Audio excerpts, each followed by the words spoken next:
بہت شکریہ، آپ نے وقت دیا۔ بڑا ہی ایک عجیب و غریب اور ظالمانہ طریقے سے ایک قتل کی واردات ہوئی، وہ کیا تفصیلات ہیں؟ کس طرح سے اطلاع ملی؟ کیسے تفتیش کا آغاز کیا اور ہوا کیا؟ یہ دردناک کے ساتھ ساتھ یہ سبق موز بھی ہے۔ یہ سمک بوز ایشو یہ ہے کہ 15 کی کال چلی 11 مارچ کو کہ گھر سے اسمیل آ رہی ہے اور موسٹ پروبلی ہو سکتا ہے کہ کوئی اندر ڈیڈ باڈی ہے۔ ہم وہاں پہ گئے، جا کے جب گیٹ توڑا اندر دیکھا تو ڈیڈ باڈی پڑی ہوئی تھی مقتول کی، اور وہ اتنی ظالمانہ طریقے سے پڑی ہوئی تھی کہ ڈیڈ باڈی تو تھی تو اس کی جسم کے اعضاء کاٹ کے اس کے اوپر رکھے ہوئے تھے۔ فوری طور پہ ہمارے ذہن میں دو چیزیں آئیں کہ یہ یا تو مرڈر فار آنر کلنگ ہو سکتا ہے یا پھر یہ کوئی اینیمیٹی ہو سکتی ہے، کیونکہ ایسے ظالمانہ طریقے سے دو ہی وجوہات ہوتی ہیں، یا غیرت کے نام پر یا دشمنی یا دشمنی کے نام ٹھیک پہ۔ ہے۔ فوری طور پہ ہم نے ماڈرن ٹیکنیکس یوز کی، پی ایف ایس سی کی ٹیمیں منگوا لیں، اپنی کرائم سین کی ٹیمیں منگوا لیں، جیو فینسنگ کے ایکسپرٹس منگوا لیے، صحیح۔ فوری ہم نے ماڈرن ٹیکنیک سٹارٹ کر دی، اور اس کے ساتھ ساتھ ہم نے جو ہمارا روایتی طریقہ ہے انفارمرز کا وہ ڈپیوٹ کر دیے تاکہ پتہ چل سکے، کیونکہ یہ بالکل بلائنڈ کلو لیس اور بلنٹ قسم کا مرڈر تھا، کوئی اس کا کلو نہیں مل رہا تھا، کیونکہ یہ بندہ یہاں پہ اکیلا رہتا تھا، کوئی اس کے عزیز و کارب ادھر نہیں رہتے تھے، کوئی بھی اس کی لیڈ ہمیں سمجھ میں نہیں آ رہی تھی۔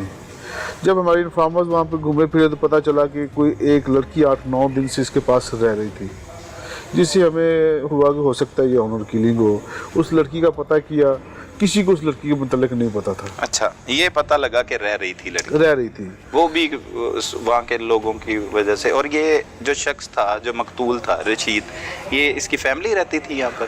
یہ اکیلا ہی رہتا تھا، اس کی فیملی نہیں تھی، شادی شدہ نہیں تھا، اور اکیلا ہی رہتا تھا۔ ملازمت کرتا تھا کسی کی؟ ملازمت کرتا تھا، یہ کیئر ٹیکر تھا اس گھر کا جہاں پہ یہ رہ رہا تھا۔ صحیح ٹھیک ہے۔ تو ہمیں صرف ایک چھوٹا سا یہ لیڈ ملی کہ اس لڑکی نے کسی کو بتایا تھا کہ ہم لوگ کرائے پہ رہتے ہیں میر فیروزپور روڈ پہ، صحیح۔ اور اس کے قریب، اسے گاؤں کے نام کا نہیں پتا تھا، اس کے قریب ایک پرانا سکھوں کا مکان ہے۔ ہم نے فوری طور پہ اپنی ٹیم جو ہے کانسٹیٹیوٹ کی، ٹیم کو ڈسپیچ کیا، خود میں اس کو لیڈ کرتا ہوا ہم لوگ میر فیروزپور روڈ پہ چڑھ گئے۔ سب سے پہلے پکی حویلی آتا ہے، وہاں پہ ہے سکھوں کے زمانے کے، انہیں ہم نے ٹوٹل سرچ کیا، ارد گرد دیکھا، کوئی ایسی چیز نہ نکلی۔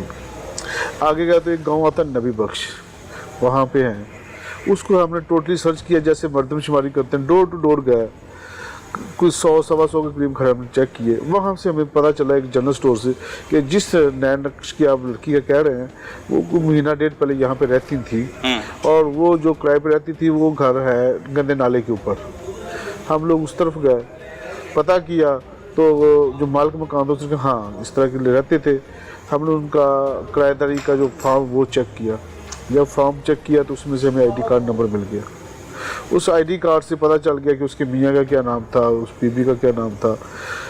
پھر ہمیں پتہ چلا کہ سامنے جو باسفا ٹیکسٹائل ہے وہاں پہ اس کا میاں کام کرتا تھا۔ صحیح۔ وہاں پہ گئے، وہاں سے آئی ڈی کارڈ لیا، ہم نے اس کی آئی ڈی کارڈ میں جتنی سمیں تھیں وہ چیک کی۔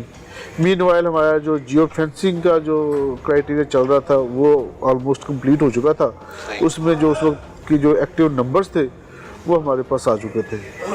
وہ جو اس کے نمبرز تھے ان کی لوکیشن ادھر آ گئی ہمارے جائے وقوع پہ، اور اس کے ساتھ ساتھ جب اس کی سی ڈی آر نکالی تو جو اس کی سی ڈی آر تھی اس میں بھی اس کی لوکیشن اسی جگہ پہ آ گئی، جس سے ہمارا جو شک تھا وہ پک میں ہو گیا، یقین میں بدل گیا، یہی بندہ ہے۔ یہ صحیح۔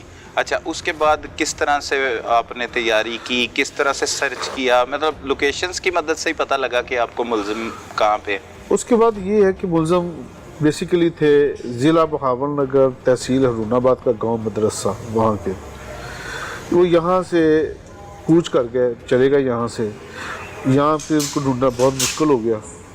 ہم نے اپنی ایک ٹیم ڈسپیچ کی جو 6-7 دن مدرسہ گاؤں میں رہی، وہاں پہ انہوں نے انفارمرز ڈپیوٹ کیے۔ 6-7 دن کی محنت کے بعد ہم ان تک پہنچ گئے اور ان کو ریسٹ کر کے لے آئے۔ جب ریسٹ کر کے لائے تو پھر ساری کہانی کھل کے سامنے آ گئی۔ اچھا، وہ کہانی کے بارے میں بتائیے گا، لیکن پہلے بتائیں کہ جن کرداروں کو آپ نے گرفتار کیا جو ملزمان ہیں اس میں کون کون شامل تھا؟ میاں بیوی تھے یہ دونوں؟ یہ دونوں میاں بیوی تھے۔ اچھا۔ اس بی بی کی लैक्स लैक हो जाती है मकतूल से, एक दूसरे को ये नंबर अपने एक्सचेंज कर देते हैं। इस लैक्स लैक में वो बीबी इसके पास आ जाती है और दोनों मिलके प्लान ये करते हैं कि हम दोनों शादी कर लेते हैं और आसफ यानी कातिल से डिवोर्स ले लेते हैं। अच्छा, वो जिसकी बीवी थी उससे डिवोर्स लेके नए जो मकतूल के रशीद के साथ जो मकतूल था उसके साथ शादी करना चाहती थी। और ये पहले भी लव मैरिज थी, घर से भाग के शादी की हुई थी?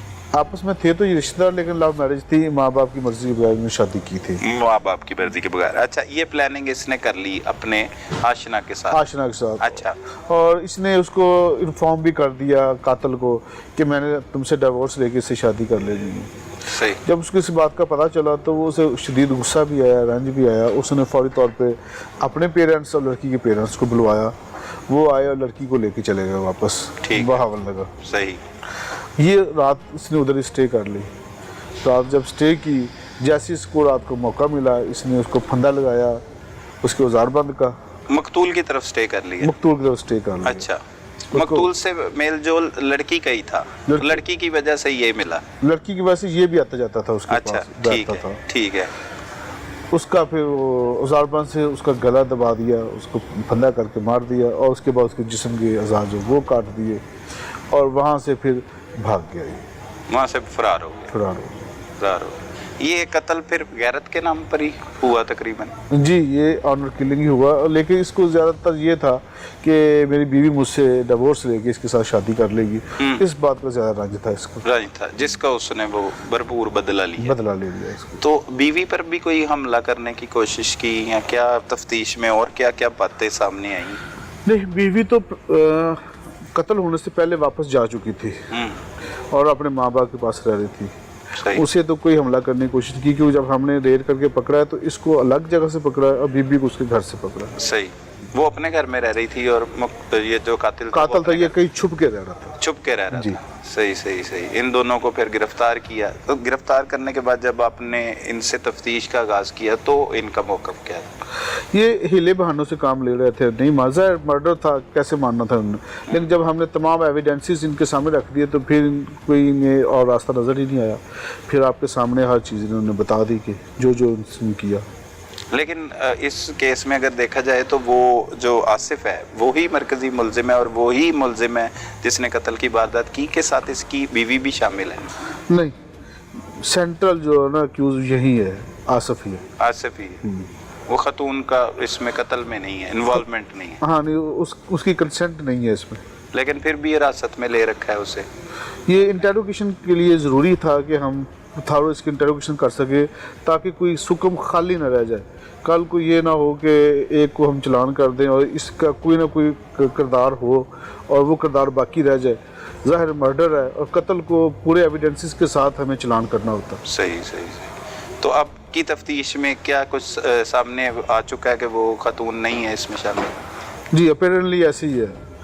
ना उसकी कंसेंट थी ना वो मौके पे थी। तो उसे छोड़ दिया जाएगा, रिहा कर देंगे? ज़ाहिर जी, उसे फिर अदालत के रहमो करम पे। और मुलजिम जो मरकजी मुलजिम है उसने इतराफ़ जुर्म कर ली है? उसने इतराफ़ जुर्म कर लिया और वो गैरत का नाम ही दे रहा है इसे। क्या मौक़िफ़ में क्या बताता है, किस वजह से उसने मर्डर किया? मौक़िफ़ में ये बताता है कि मेरी बीवी पे कब्जा करके बैठ गया था, मुझसे डिवोर्स दिलवा के खुद शादी करना चाह रहा था, इसलिए मैंने उसे कत्ल कर दिया।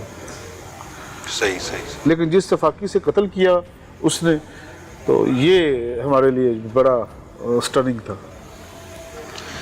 अब गिरफ्तारी भी कर ली, तफ्तीश भी मुकम्मल हो चुकी है, मज़ीद इससे करार वाक़या सज़ा दिलवाने के लिए क्या किरदार अदा करेंगे? और मकतूल का जो मुकदमा दर्ज हुआ है वो किसकी मुद्दत में दर्ज है?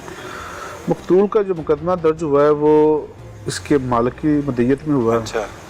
और इनको मैक्सिमम पेनल्टी दिलवाने के लिए तमाम मेजर एविडेंसेस हमने मिसल का हिस्सा बना दिए हैं, जैसे जियो फेंसिंग की रिपोर्ट्स, जैसे इसकी CDRs, वहाँ पे इसकी लोकेशंस, जैसे जिससे फंदा दिया गया था वो औजारबंद, जिससे इसने वो टूल काटा था वो knife, her cheese each and everything हमने कोई इसका सुकून खाली नहीं छोड़ा। इंशाल्लाह तमाम एविडेंसेस के साथ इसे हम चलान करेंगे।